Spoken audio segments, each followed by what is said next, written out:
Moikka! Mä oon Tiia Rosnell Mannerheimin lastensuojeluliitosta ja seuraavana mä kerron teille vähän tukioppilastoiminnasta. Tukioppilastoiminta on tämmöistä vertaisuuteen perustuvaa toimintaa siellä yläkoulumaailmassa pääsääntöisesti, eli 7-9-luokkalaisten parissa.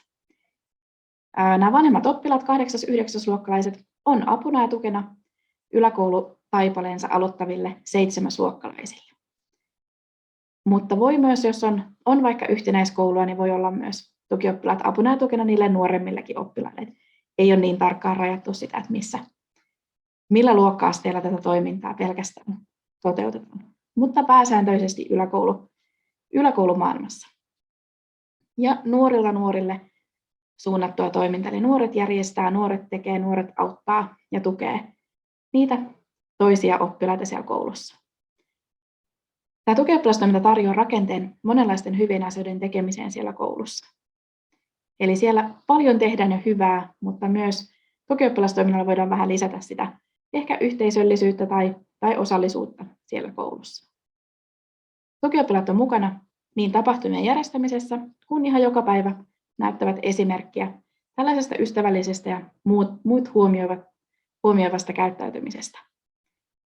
Ja tukioppilastoiminta kokonaisuudessaan tukee sitä koulun kasvatus- ja opetustyötä. No, tämä toiminta on käynnistynyt Suomessa vuonna 1972. Ensi vuonna on suuri merkkivuosi, kun tämä toiminta täyttää nyt 50 vuotta. Aikanaan tämä malli tuotiin Suomeen Yhdysvalloista ja tämä alkoi sellaisena huumevalistuksena. Eli nuoret valisti toisiaan sitten näissä huumeasioissa. Ja siitä se sitten muokkautui vuosien ja vuosikymmenten aikana siihen, mitä tukioppilastoiminta tänä päivänä on. Eli tätä vertaisuutta, apuna ja tukena olemista ja ryhmäyttämistä ja hyvän mielen jakamista. Vuosittain meillä on noin 11 000 tukioppilasta ja 900 ohjaajaa. Ja yli 80% meidän kouluista on tällä hetkellä tukioppilastoimintaa. Ihan kaikista sitä ei vielä löydy. Ja muutama koulut on mitä itselläkin on tässä mun lähipiirissä, niin kertoo, että on vaikka niin pieni koulu, että ei sinne riitä sitten oppilaita ihan kaikkiin tämmöisiin eri osallisuusryhmiin. Eli on vaikka oppilaskunnan hallitusta ja muuta, niin sitten rajattu tämä siitä ulkopuolelta. Mutta monesta koulusta kuitenkin löytyy. No, me suositellaan, että tukioppilaat saisi koulutuksen siihen toimintaansa, ja sen peruskoulutuksen pituus on noin 12 tuntia. Ja sitten tukioppilaat tarvitsevat mukaansa myös tämmöisen aikuisen ohjaajan. Ja suositellaan, että ohjaajalla olisi aikaa käytettävissä tähän vähintään semmoinen 1 viikkotunti. Ja tärkeää olisi, että tukioppilastoiminta nivottaisi siihen koulun toimintasuunnitelmaan ja yhteistyöhön tämän yhteisöllisen oppilashuollon kanssa. No, meiltä löytyy myös ajatukset siitä, että mitkä tämän toiminnan tavoitteet on, arvot ja rakenteet. Ja käydään seuraavaksi niitä vähän tarkemmin läpi. Se, mitä tällä tukioppilastoiminnalla tavoitellaan siellä koulun arjessa. Lähdetään liikkeelle ensimmäisenä tämmöisestä, että toiset huomioivan käyttäytymisen edistäminen siellä koulussa. Eli tukioppilastoiminnan keinoin pyritään vahvistamaan sitä kouluviihtyvyyttä, jotta ne kaikki vois tuntea kuuluvansa kouluyhteisöön. Kaikilla olisi turvallinen tulla sinne kouluun, kaikki uskaltaisi tulla kouluun. Kaikilla olisi siellä koulussa vastassa joku, joka vähän moikkaa ja hymyilee koulupäivän aikana. Luodaan semmoista reilua ja kannustavaa ilmapiiriä. Lisätään myönteistä vuorovaikutusta ja kunnioittavaa kohtaamista. Sitten ymmärretään nämä yhdenvertaisuusperiaatteet ja kaikki toiminta, mitä tukioppilaat siellä järjestää ja tekee, niin suunnitellaan sitten tämän mukaisesti. Eli kaikilla on yhtäläinen oikeus osallistua ja kaikki saa olla just sellaisia kuin he ovat. Ja sitten tuotaan vielä näiden ryhmien myönteistä ilmapiiriä ryhmäyttämällä niitä porukoita. Se on äärettömän tärkeää se ryhmäyttäminen ihan siinä koko oikeastaan peruskoulumaailmankin ajan, mutta varsinkin siellä yläkoulumaailmassa. Että muistetaan ryhmäyttää porukoita ei vaan silloin, kun koulu alkaa, vaan ihan läpi lukuvuoden. Sillä tuetaan ihan sitä oppimistakin, koska kyllä se oppiminen tapahtuu aina paremmin siellä omassa luokassa, jos siellä luokassa on hyvä olla ja turvallista olla. Tällä ryhmäyttämisellä vahvistetaan sitä ja varmistetaan, että siellä kaikilla on turvallista olla. No, seuraavana tavoitteena on oppilaiden osallisuuden lisääminen siellä koulussa. Eli että olisi sellaista toiminnallista kulttuuria. Eli oppilaat pääsevät vähän itse suunnittelemaan, ideoimaan, osallistumaan ja toteuttaa sitä toimintaa. Eli vähän sitä, että olisi muutakin kuin pelkästään sitä ihan perinteistä kouluarkea. Nyt tietenkin poikkeusaikana on ollut vähän haasteellisempaa, mutta toivottavasti jossain kohtaa päästään palaamaan siihen, että pääsee vähän enemmän toiminnallisuuttakin harjoittamaan siellä koulussa. Sitten varmistetaan myös vaikuttamismahdollisuudet oppilaalla, eli nuorten ääni ja se asiantuntemus tulisi kuuluviin siellä koulun arkeen liittyvissä asioissa. Ja samalla rohkaistaan yhteistyötä ja vuorovaikutusta koulun aikuisten ja oppilaiden välillä.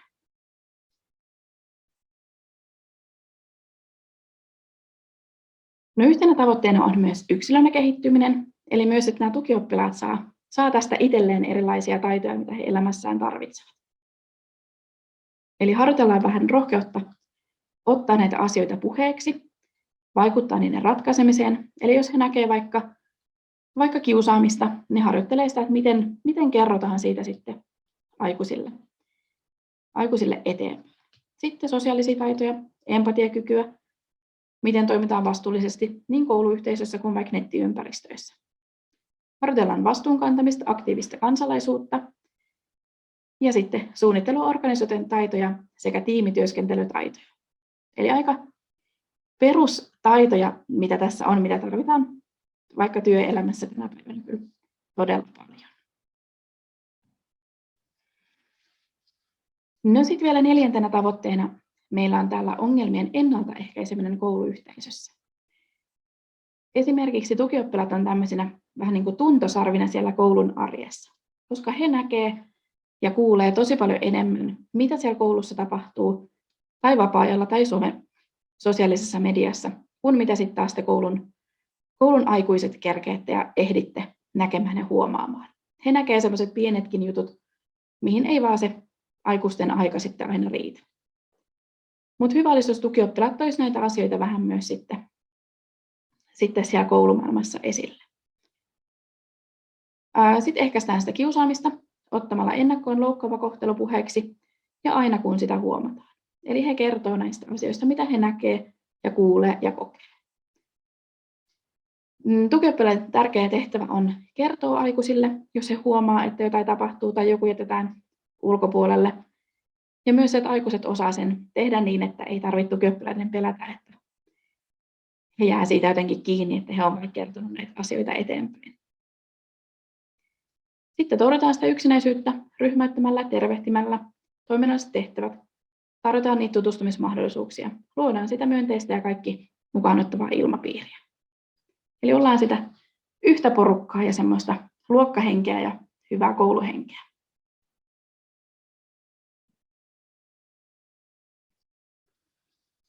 No, monesti tukioppilastoiminta ehkä mielletään vähän semmoisena, että se olisi ehkä tällainen tapahtumatoimisto, eli vaan tapahtumia tapahtumien perään. Ne on tärkeitä ja ne on kivoja juttuja, mutta kaikkein tärkeintä on se, että tukioppilaat huomioivat ne pienet ja suuret teot siellä koulun arjessa. Eli järjestää toimintaa, joka edistää sitä ryhmäytymistä ja kouluviihtyvyyttä. Eli kaikki tapahtumat ja muut mitä on, niin ajateltaisiin aina, että siellä taustalla on se, että halutaan sitä kouluviihtyvyyttä vaikka lisätä. Mutta äärettömän tärkeää on myös ne konkreettiset pienet teot koulun arjessa. Eli hymyillään muille, huomioidaan muut, kohdataan, tervehditään, otetaan kaikki huomioon. Se on äärettömän tärkeää. Tärkeää vaikka oppilaille, jotka ei ole löytänyt sitä omaa kaveriaan, niin tosi tärkeää on, että heidät joku sitten huomaa ja moikkaa heille. Silloin he kokee, että he eivät ole näkymättömiä, vaan joku heidät näkee ja huomaa siellä. Ja kun on kysytty eri kyselyissä, niin yksinäistä kiusattua nuorta yleensä auttaa eniten se, että toinen on huomioinut jollain tavalla, tullut vaikka juttelemaan, istunut viereen, lähettänyt rohkaisevia viestejä. Ihan sellaiset pienet teot, että vaikka kouluruokalassa menee istuu viereen, kun menee vaikka syömään ja näkee, että siellä joku oppilas on yksin. Ei tarvitse olla mitään suurta ja ihmeellisiä tekoja, vaan niitä pieniä juttuja siellä ihan arjessa.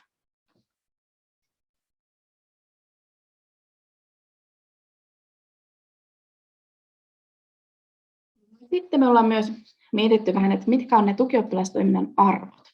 Eli mitkä ohjailee sitä toimintaa siellä myös taustalla.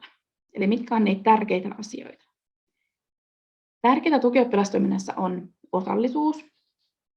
Eli että nuoret itse pääsee suunnittelemaan, toteuttamaan ja vähän arvioimaan sitä toimintaa, että mitäs tuli tehtyä ja mikä meni hyvin ja mitä voisi ensi kerralla tehdä paremmin. Että he pääsevät itse vaikuttamaan näihin asioihin. Tärkeää on myös luottamuksellisuus, eli tukioppilaat on omassa roolissaan salassapitovelvollisia. Eli jos he saa tietää jotain asioita vaikka siellä koulun arjesta, saa tietää vaikka, että jossain luokassa on huono ilmapiiri ja toivotaan tukioppilailta sinne apua, niin tukioppilaat tietää, että he keskenään voi näistä jutella sillä omalla porukalla, mutta ei vaikka kerrota sitten muille kavereille näitä asioita. Mutta myös se, että voidaan luottaa siihen myös, että tukioppilaat tekee ne tehtävät, mitkä heille on annettu, mitä on sovittu, että he vaikka hoitaa. Että heille voi luottamuksellisesti kertoa asioita. No, yhtenä tärkeänä asiana on myös tuo yhdenvertaisuus. Eli kaikki saa olla semmoisia kuin he ovat ja hyväksytään kaikki sellaisina kuin he ovat. Vapaaehtoisuus on tässä mukana myös, eli tukioppilaat toimii vapaaehtoisesti siinä roolissaan, eli heillä on se oma halu ja into olla tuossa rakentamassa semmoista positiivisempaa ilmapiiriä sinne kouluun. Sitten on myös nuoruuden arvostus, eli arvostetaan sitä nuorten asiantuntijuutta. He tietää kaikkeesta parhaiten, mikä heidän ikäisten elämässä tällä hetkellä on se juttu ja mitkä voisi olla avuksi tietyissä asioissa tai kuunnellaan niitä heidän asioita ja arvostetaan sitä asiantuntijuutta. Ja samalla sitä ääntä tulee, eli tämä nuorten äänen kuuluminen. Eli ei niin, että aikuiset vaan suunnittelee toimintaa ja miettii, mitä voitaisiin tehdä siellä koulussa, vaan kuunneltaisiin myös se nuorten ääni ja heidän mielipiteet. Ja tärkeimpänä arvona ja asiana on vielä tuossa alhaalla tuo ilo. Eli ilo on semmoinen, mikä ohjailee tukioppilastoimintaa, eli kaikki toiminta lähti sen ilon kautta, sillä ilolla ja positiivisuudella saadaan paljon hyvää aikaiseksi, saadaan sitä ryhmähenkeä, saadaan semmoista kouluviihtyvyyttä sinne. Eli kaiken toiminnan taustalla vaikuttaisi aina myös se ilo.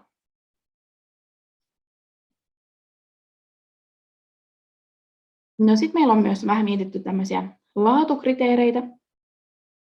Eli kun sitä tukioppilastoimintaa siellä koulussa toteutetaan, niin voisi vähän miettiä myös sitä, että miten nämä asiat teillä toimii. Eli tässä mietitään tukioppilaiden osalta, sitten tukioppilasohjaajan ja vielä tukioppilastoiminnan asema siellä koulussa. Ja sinne sitten merkitään aina numerot 1–3, että kuinka hyvin nämä asiat siellä toteutuu. Ja siinä voi alkuun vaikka jos käynnistelette toimintaa, niin miettiä tämmöiset asiat, että nämä tulisi siellä sitten huomioitua joka kohdassa.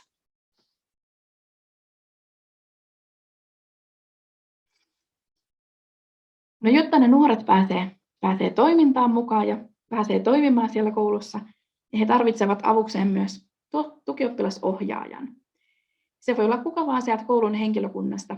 Se voi olla opettaja, se voi olla rehtori, koulunkäynninohjaaja, koulun nuorisotyöntekijä, ketä sieltä sitten löytyykin semmoinen innostunut ja haluaa olla siinä nuorten kanssa tekemässä. Tukioppilasohjaajan rooli on olla kannustajana ja tukijana siinä toiminnassa. Eli jollain tavalla ohjataan niitä tukioppilaita toimimaan siellä koulussa. Eli aikuinen, joka ohjaa sitä toimintaa ja osallistaa niitä nuoria Eli vähän tämmöistä, että he pääsee tekemään ja miettimään näitä asioita. Ohjaaja ja tukioppilaat toimii yhdessä kumppaneina ja toteuttavat toimintaa sitten yhdessä. Mutta perustehtäviä ohjaajalla on vastata siitä tukioppilaiden valinnasta yhdessä tukioppilaiden kanssa. Tietenkin nyt, jos teillä kokonaan käynnistyy uusi toiminta jossain vaiheessa, vaikka siellä teidän koulussa, niin ei voi vielä ottaa ehkä noita vanhoja tukioppilaita sitten avuksi siinä valinnassa, mutta sitten myöhemmin otatte myös heidät. Sitten koulutetaan ne tukioppilaat. Täällä meidän päässä me ollaan paljon apuna noissa tukioppilaiden koulutuksissa. Sitten on tärkeää ohjata sitä toimintaa, toimii siinä mahdollisena linkkinä.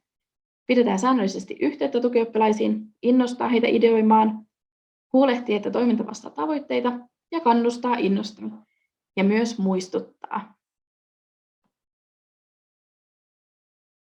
No sitten, jos te haluaisitte käynnistää sitä toimintaa teidän koulussa, niin miten voisi lähteä liikkeelle?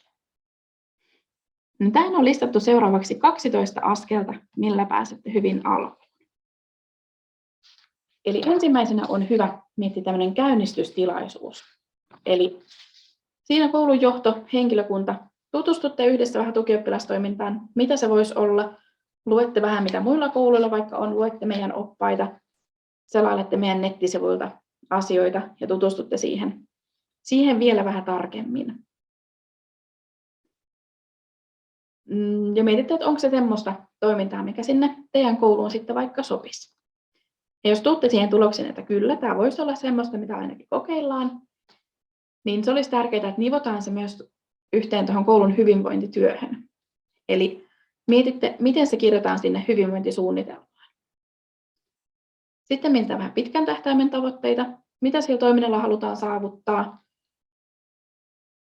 Sitten vielä rakenteita, eli onko se teillä valinnaisaineena, kerhotoimintana vai mitä se sitten olisi. Onko se koulupäivän jälkeen joku juttu vai yritetäänkö saada aina silloin tällöin sit yksi oppitunti käytettyä siihen. Ja sitten on hyvä myös etukäteen tai aluksi jo heti miettiä, että miten se ohjaajien palkkio siitä menee. No sitten valitaan ne tukioppilasohjaajat tai vähintään yksi ohjaaja. Ja tosi hyvä olisi, jos hänelle löytyisi myös työpari. Se ei välttämättä tarvitse olla sieltä ihan koulun sisältä. Se voi olla vaikka lähinuorisotilalta nuoriso-ohjaaja. Voi ottaa sitten työpariksi siihen, tai se voi olla kuraattoria tai muuta.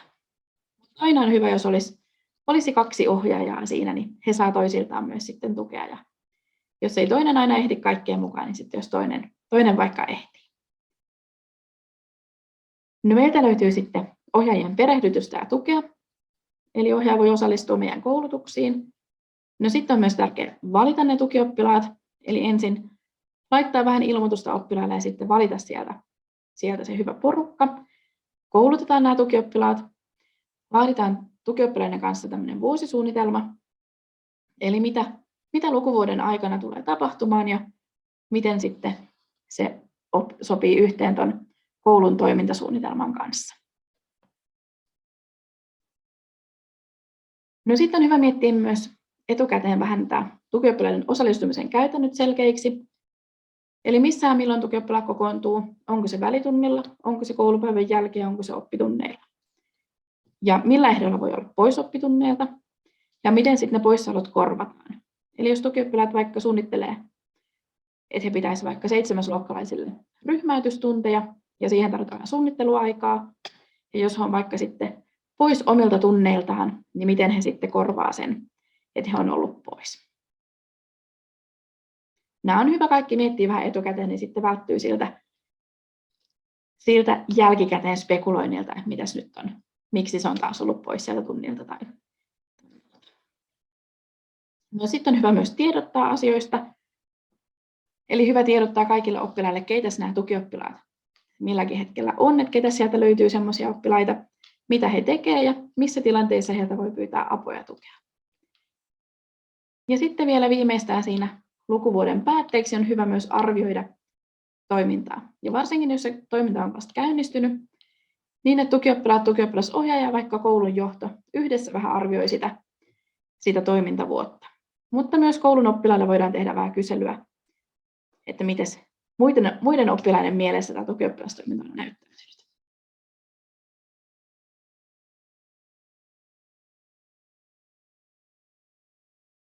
No miten sitten saataisiin rekrytoitua niitä tukioppilaita?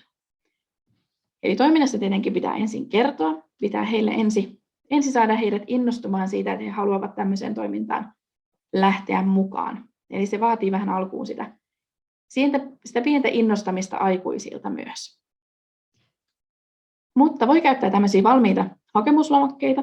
Löytyy meiltä esimerkiksi löytyy semmoisia, että siinä nuoret saa halutessaan ottaa lapun ja sitten vähän kirjoittaa siihen, että miksi he haluaisi lähteä tukioppilastoimintaan mukaan. Se on hyvä, että on myös tämmöinen kirjallinen hakemus, koska on paljon nuoria, jotka ei ehkä ole niin sosiaalisesti lahjakkaita ja muuta, että ei ehkä tule sanottua asioita paljon, mutta ovat tosi hyviä kirjoittamaan, niin huomioidaan myös sitten heidät. Niin kuin myös huomioidaan sitten haastattelun kautta ne, jotka ei ole sitten taas kirjallisesti lahjakkaita, mutta osaa sitten sanottaa sen osaamisensa ja halukkuutensa tähän toimintaan. Eli tosi hyvä, jos on tämmöinen monipuolinen valintamenettely, eli on se hakemus ja sitten olisi myös haastattelu. Ja tuossa on nyt yhden koulun, Jussi-Pekan koulun haastattelurungosta tuommoinen esimerkki tuossa, mitä voi sitten tukioppilailta vähän kysellä. Mutta sillä hakemuksella haastattelussa vähän selvitetään sitä motivaatiota, miksi haluaa toimintaan mukaan ja mitä ajattelevat siitä toiminnasta. No jos tämä tukioppilastoiminta on valinnaisaine, niin esimerkiksi monissa tai muutamissa kouluissa on niin, että 8. luokalla tämä on valinnaisaine ja käydään näitä tukioppilastoiminnan perusasioita läpi. Ja sitten sen jälkeen, kun on 9. luokalla, niin voi hakea vapaaehtoiseksi tukioppilaaksi. Niin siinä on sitten vuosi ollut aikaa miettiä, että olisiko musta tähän, että haluaisinko lähteä tämmöistä tekemään. No sitten on myös jossain koulussa käytössä tämmöinen oppilaiden äänestys, eli oppilaat saa vaikuttaa siihen, kenestä tulee tukioppilasta ja ketkä on hakenut tukioppilaiksi, niin he on esillä jossakin, ne oppilaat saa sitten äänestää niistä. Kannustan, että kuunnelkaa myös tai enemmänkin oppilaiden ääntä, ei niin vaan, että koulun henkilökunta päättää, kenestä on tukioppilaiksi. Nuoret voi näyttäytyä hyvinkin eri tavalla aikuisille, kun he näyttäytyy sitten muille nuorille.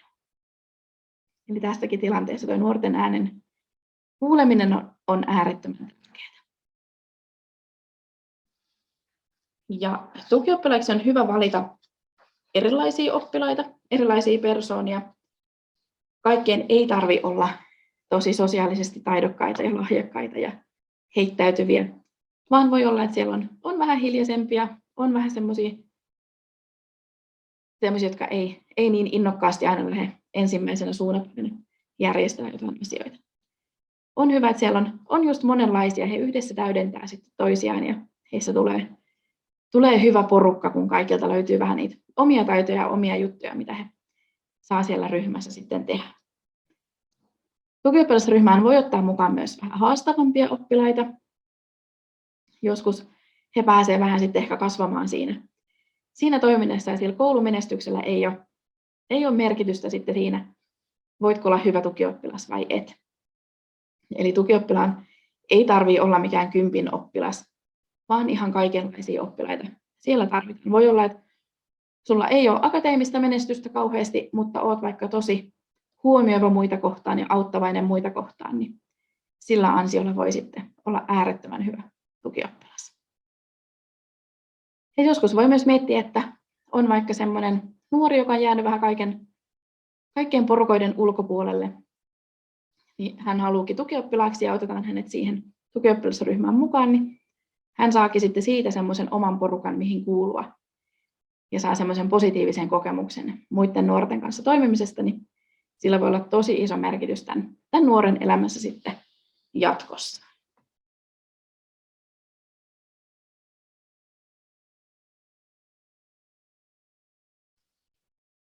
Sitten niitä tukioppilaita on hyvä kouluttaa, koska he ei oikein osaa toimia, jos ei tiedä, mitä siellä pitäisi sitten tehdä. Meillä on rakennettu tukioppilaiden tämmöinen peruskoulutusmalli tämmöisten neljän osion pohjalta. Ja nämä jokainen osio on ajallisesti ajateltu noin 3 tuntia, eli silloin tästä 4 osiosta tulee se 12 tunnin koulutus. Ja tämän meidän peruskoulutusmallin tavoitteena on, että tukioppilaat tuntee nämä heidän tehtävät ja tietää, miksi sitä tukioppilastoimintaa on siellä koulussa. Eli käydään nämä tavoitteet ja rooli läpi. Tavoitteena on myös, että ryhmäydytään muiden tukioppilaiden kanssa. Eli silloin, kun he on porukkana toimii hyvin yhdessä, niin he saa paljon myös silloin aikaiseksi. Sitten on tärkeää myös innostaa, eli että he innostuu toimii tukioppilaana. He vahvistavat vähän sosiaalisia taitojaan tässä. Ja myös tavoitteena on, että saadaan niitä valmiuksia siihen ryhmän ohjaamiseen. Ja vähän sitä toiminnan suunnittelua siellä. Siellä sitten tarvitaan myös mukaan. Ja tämä koulutus rakentuu pitkälti toiminnallisista harjoituksista ja erilaisista keskustelutehtävistä. Ja tarkoitus on just, että tukioppilaat pääsee itse vähän kokeilemaan ja testaamaan asioita, niin silloin niitä on helpompi heidän vetää sitten muille siellä koulussa.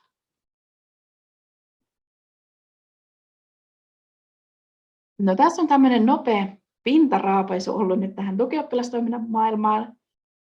Voin vaan suositella tätä toimintaa. Tämä on tosi mukavaa. Nuoret saa tästä paljon ja saa myös aikuisetkin siinä sitten, kun näkee nuorten innostuksena, miten he pääsevät toisiaan siinä auttamaan ja tukemaan ja vähän kasvamaan siinä matkan varrella. Mutta seuraavaksi vielä, että mistä voitte saada vähän lisätietoa ja muutamia materiaalivinkkauksia. Meiltä löytyy tämmöinen sivu kuin mll.fi/uusi ohjaaja. Sieltä löytyy tiivistetyssä roolissa tai versiossa, että miten tätä toimintaa siellä koulussa voisi järjestää, mitä otetaan huomioon. Sitten meidän nettisivuilta voi mennä tuolta ammattilaisille, sitten kouluille ja oppilaitoksille, niin sen alta löytyy tukioppilastoiminnasta.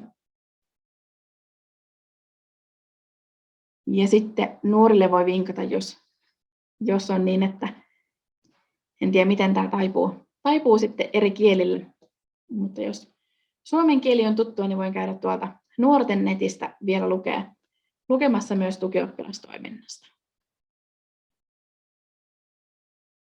No sitten meidän nettisivuilta löytyy myös paljon näitä tehtäväkortteja, eli se on siellä kouluille ja oppilaitoksille osion alla. Löytyy tämmöisiä, voi suodattaa eri aiheiden mukaan näitä tehtäviä. Siellä löytyy kiusaamiseen liittyvään tai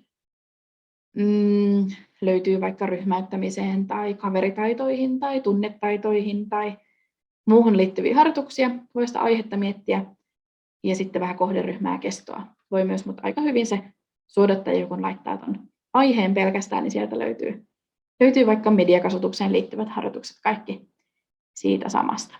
Niitä kannattaa käydä katsomassa ja testailemassa. Sitten meiltä löytyy myös tämmöinen tukioppilaan työvihko. Se löytyy suomen kielellä ja englannin kielellä. Pystyy meiltä tilaamaan. Eli siellä on paljon tehtäviä tukioppilaille itsekseen tehtäväksi ja mietittäväksi, että miten vaikka he voisivat niitä kiusattuja auttaa. No sitten on meidän uusimmat materiaalit. Suomenkielisenä löytyy kiusaamisen ehkäisy tukioppilastoiminnassa. Eli tämmöinen jatkokoulutusmalli tukioppilaille kiusaamiseen liittyen. Sitten on osallisuudesta löytyy materiaalia. Tämä toimii ihan muillakin kuin pelkästään tukioppilaille. Tämä voi etsiä hyviä harjoituksia tämän osallisuuden vahvistamiseen. Ja sitten on myös mediakasvatuksesta. Myönteisen nettikulttuurin lisäämiseksi löytyy vinkkejä ja oppituntimalleja. Jes, paljon tietoa lyhyen aikaan. Lisätietoja saa kysellä meiltä Mannerheimin lastensuojeluliitosta, jos joku jää mietityttämään, mutta paljon löytyy meidän nettisivujen kautta myös infoa ja ajatuksia. Kiitos tästä.